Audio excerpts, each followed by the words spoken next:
Tu as certainement pris conscience déjà de ton hypersensibilité depuis un moment et peut-être que tu as essayé de comprendre cette hypersensibilité en lisant des livres, en écoutant des podcasts. Et pourtant, tu continues de la vivre comme un fardeau dans ta vie perso et dans ta vie professionnelle. Si c'est le cas, cet épisode devrait t'intéresser parce que je vais te partager les 7 erreurs que font beaucoup d'hypersensibles et qui vont t'empêcher justement de faire de ton hypersensibilité un vrai levier.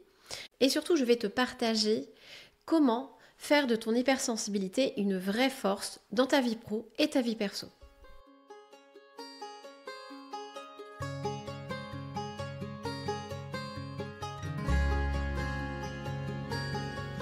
Bienvenue dans Sensible mais pas fragile, le podcast des hypersensibles qui veulent faire de leur hypersensibilité un atout dans leur vie pro et leur vie perso. Alors la première erreur très classique que j'ai faite aussi pendant longtemps, c'est de ne pas se connaître, de ne pas savoir vraiment qui on est et de voir son hypersensibilité finalement plus comme un fardeau, comme une liste de défauts à corriger. Donc la première chose à faire, si tu veux faire de ton hypersensibilité une vraie force, c'est d'apprendre à te connaître. Alors bien sûr, à comprendre ton fonctionnement en tant qu'hypersensible, mais pas seulement. De savoir qui tu es vraiment, ce que tu aimes, ce qui te fait vibrer. Et ensuite, de pouvoir t'accepter pleinement, parce que c'est ce qui va te permettre aussi de pouvoir t'affirmer davantage. La deuxième erreur qu'on fait quand on est hypersensible, c'est de rester dans sa zone de confort. Alors d'abord, pourquoi on a tendance à rester dans notre zone de confort? Comme je le répète très souvent, quand on est hypersensible, on a un mental très fort. Pourquoi? Parce qu'il est câblé pour pouvoir traiter toutes les informations que l'on capte. En tant qu'hypersensible, on a une charge sensorielle très forte et on capte beaucoup plus d'informations que les autres. Donc qu'est-ce qui se passe? C'est que ton mental va fonctionner un petit peu comme un gros processeur très puissant, donc il a tendance en plus à prendre un petit peu le lead. Et en fait, le mental, et ça c'est chez tous les êtres humains, notre mental, lui, il ne veut que du plaisir ou de la satisfaction rapidement. Il n'aime pas les émotions désagréables. Donc quand il y en a une qui arrive, il va avoir tendance à vouloir nous laisser dans notre zone de confort pour fuir cette émotion négative. Quand tu fais quelque chose qui te met dans l'inconfort, quand tu sors de ta zone de confort, qu'est-ce qui se passe? Il y a toujours l'émotion de la peur qui arrive et c'est complètement normal. Tu peux pas sortir de ta zone de confort sans avoir peur. Donc, qu'est-ce qu'il faut faire dans ces cas-là? Il faut arriver à se mettre un petit peu dans l'inconfort et régulièrement et progressivement pour pouvoir un petit peu entraîner ton mental à être dans l'inconfort et pour qu'il se rende compte que finalement, il ne se passe rien de grave. Cette partie-là, elle est importante de sortir un peu de sa zone de confort parce que c'est ça aussi qui va te permettre de développer ta confiance en toi. Alors la troisième erreur, quand on est hypersensible, c'est se laisser écraser par ses pensées. Comme je l'ai dit à l'instant, on a un mental très puissant qui va analyser toutes ces informations et qui va imaginer tous les risques qui pourraient arriver, les scénarios catastrophes qui pourraient arriver. Donc, ce qui se passe, c'est que quand on est hypersensible, on génère beaucoup de pensées. Souvent des pensées en plus un peu négatives qui vont faire qu'on va constamment tout analyser, ça va être les échanges avec les autres, et on va constamment se remettre en cause et douter même de ses compétences. Donc en fait, ce qui se passe, c'est que là, en fait, on laisse notre mental prendre complètement le pouvoir. Donc là, c'est important à mieux gérer tes pensées, pas tes émotions. C'est arriver à faire ce travail de prendre de la hauteur et de pouvoir un peu modifier tes pensées. Donc ça, c'est quelque chose qu'on fait notamment dans mon programme Puissance Douce, mais si tu veux, j'en parlerai un petit peu plus en détail à la fin de cette vidéo. Alors, il y a une autre erreur aussi, on va dire, qu'on fait très souvent quand on est hypersensible, justement, c'est de vouloir contrôler ses émotions. Alors, j'ai parlé tout à l'heure de contrôler ses pensées, mais là, on parle du contrôle des émotions. Alors, il faut déjà comprendre qu'on ne peut pas contrôler ses émotions, je suis désolée. Même si ton mental va chercher à les fuir, alors tu vas, ce qu'on va faire très souvent, c'est qu'on va résister aux émotions négatives. On va mettre un couvercle dessus, on va essayer de tenir toute la journée.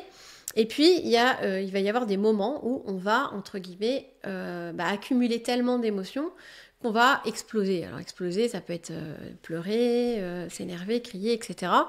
Mais en tout cas, le fait de garder toutes ces émotions tout le temps, en fait, ça génère énormément de fatigue. Et puis surtout, ça va générer des vagues énormes. On va vraiment se sentir submergé parce qu'en fait, on a accumulé énormément d'émotions.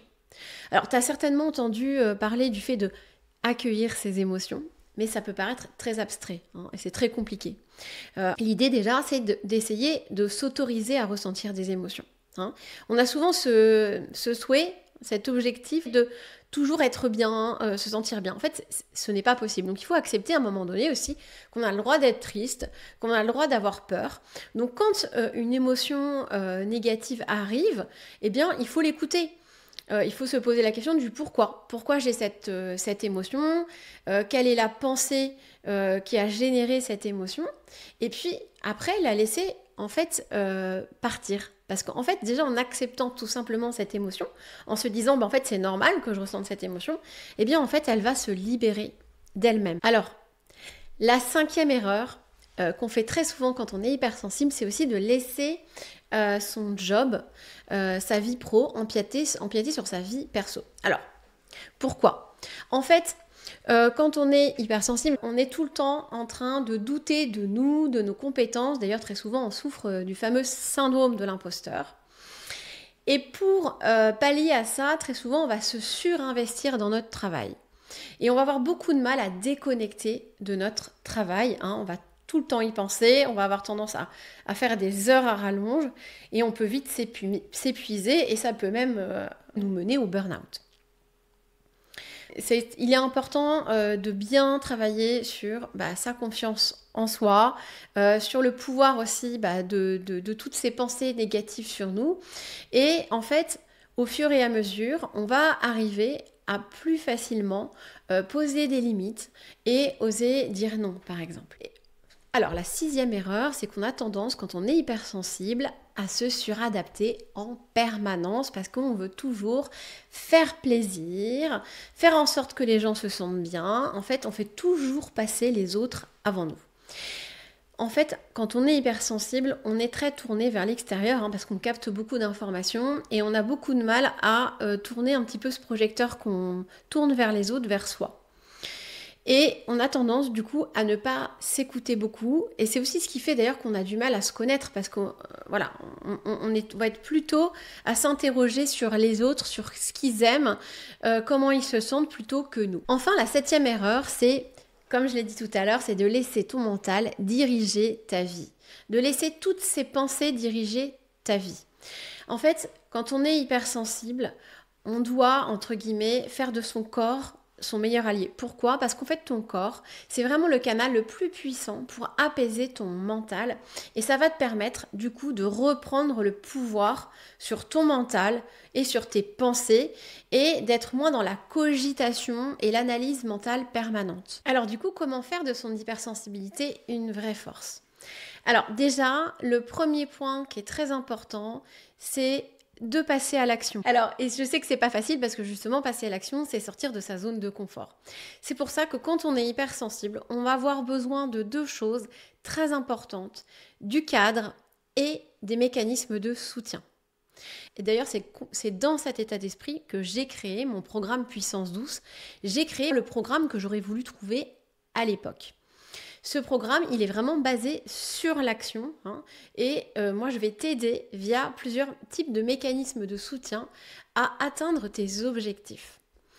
Alors en fait, dans ce programme, on va travailler sur 4 piliers.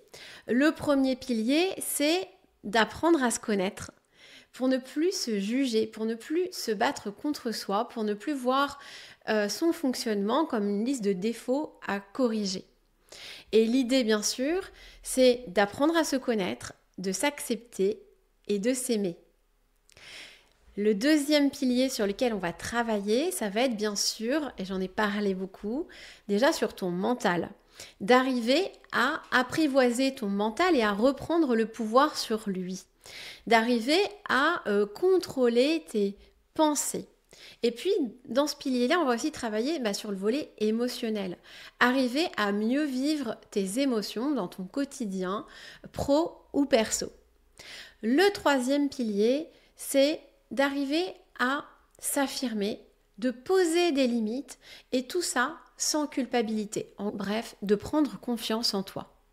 Et enfin, le dernier pilier, ça va être d'ancrer des nouvelles habitudes afin justement d'obtenir des résultats concrets et durables. Parce que c'est ça qui va t'aider, c'est de changer des petites choses au fur et à mesure dans ton quotidien. Et donc, je parlais tout à l'heure du cadre et des mécanismes de soutien. Donc ça, c'est quelque chose qui est présent dans mon programme Puissance Douce. Donc dans mon programme, tu vas retrouver du collectif, parce que le collectif, ça aide à se sentir moins seul.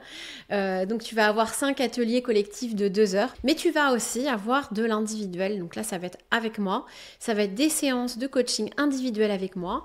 Et moi, mon rôle, ça va être vraiment de t'aider à atteindre tes objectifs, objectifs qu'on va fixer ensemble dès le début du programme. Tu vas aussi avoir dans cet accompagnement un programme en ligne. Alors pourquoi il y a un programme en ligne? Parce qu'en fait, il y a pas mal de choses que tu peux faire sans moi. Et l'idée, c'est qu'on puisse se concentrer quand on est ensemble, en séance individuelle par exemple, à travailler sur ce qui bloque, ce qui pose problème. En fait, dans ce programme, tu vas avoir 16 modules. Chaque module contient une vidéo et des exercices. Encore une fois, ce n'est pas une formation parce que tu sais déjà beaucoup de choses. En général, ce qui te manque, c'est le passage à l'action. Donc, tu vas avoir pas mal d'exercices, pas mal d'outils et tout ce programme, en fait, tu y as accès de façon illimitée. C'est-à-dire que même quand l'accompagnement est terminé, tu continues à accéder à cette grosse boîte à outils. Et enfin, tu as encore une dernière chose dans mon programme Puissance Douce, c'est une séance de design humain.